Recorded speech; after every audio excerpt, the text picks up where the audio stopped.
Assalamualaikum warahmatullahi wabarakatuh. Saya Delaila Putri Almaya dari mahasiswa semester 7 Universitas Islam Negeri Sultan Syarif Kasim, Prodi Akuntansi, akan mempresentasikan materi seputar perekonomian Indonesia. Dimulai dari definisi sistem ekonomi itu sendiri. Yang pertama, menurut Dumairi, sistem ekonomi adalah suatu sistem yang mengatur serta menjalin hubungan ekonomi antar manusia dengan seperangkat kelembagaan dalam suatu tatanan kehidupan.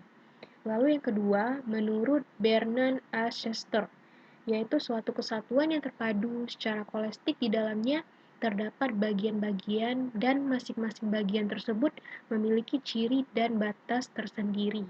Lalu yang terakhir, menurut Grossman, Gregory, dan Emmanuel, yaitu sekumpulan komponen-komponen atau unsur-unsur yang terdiri dari unit-unit dan agen-agen ekonomi, serta lembaga-lembaga ekonomi yang bukan saja saling berhubungan dan berinteraksi, melainkan juga sampai tingkat tertentu yang saling menopang dan mempengaruhi.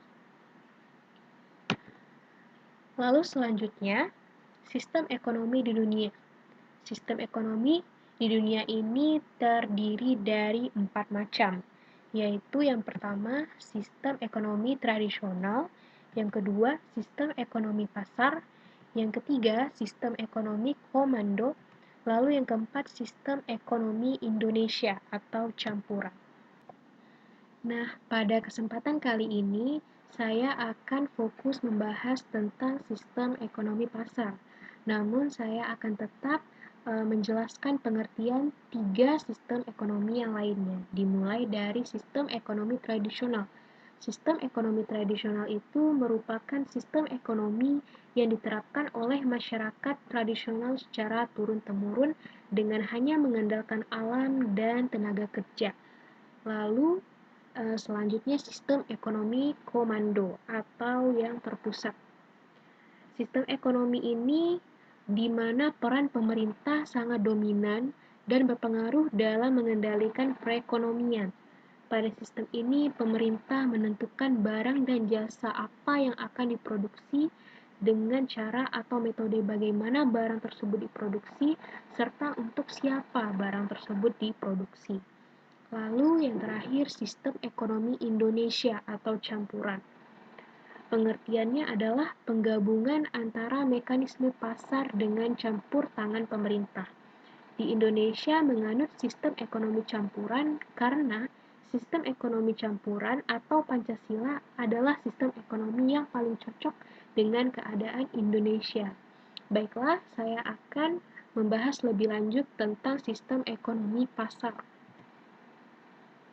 Dimulai dari definisi sistem ekonomi pasar itu sendiri. Sistem ekonomi pasar adalah suatu sistem ekonomi di mana seluruh kegiatan ekonomi mulai dari produksi, distribusi, dan konsumsi diserahkan sepenuhnya kepada mekanisme pasar. Sistem ini sesuai dengan ajaran dari Sam Smith dalam bukunya yaitu An Inquiry into the Nature and Causes of the Wealth of Nations. Selanjutnya ada ciri-ciri sistem ekonomi pasar. Yang pertama, setiap orang bebas memiliki barang, termasuk barang modal. Lalu setiap orang bebas menggunakan barang dan jasa yang dimilikinya. Lalu selanjutnya, aktivitas ekonomi ditujukan untuk memperoleh laba. Berarti, ekonomi yang diterapkan di sistem ekonomi pasar sepenuhnya adalah untuk memperoleh laba. Selanjutnya, semua aktivitas ekonomi dilaksanakan oleh swasta. Pemerintah tidak melakukan intervensi pasar.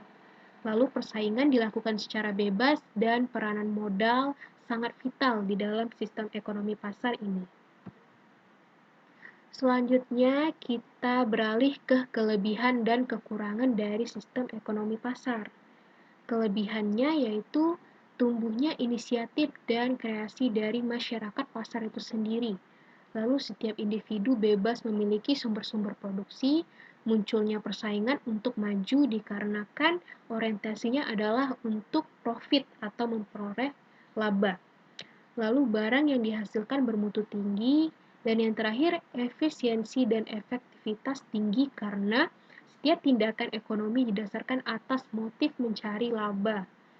Sedangkan kekurangannya yaitu sulit melakukan pendistribusian pendapatan, terjadi eksploitasi kaum buruh oleh para pemilik modal, munculnya monopoli, dan yang terakhir terjadi gejolak dalam perekonomian.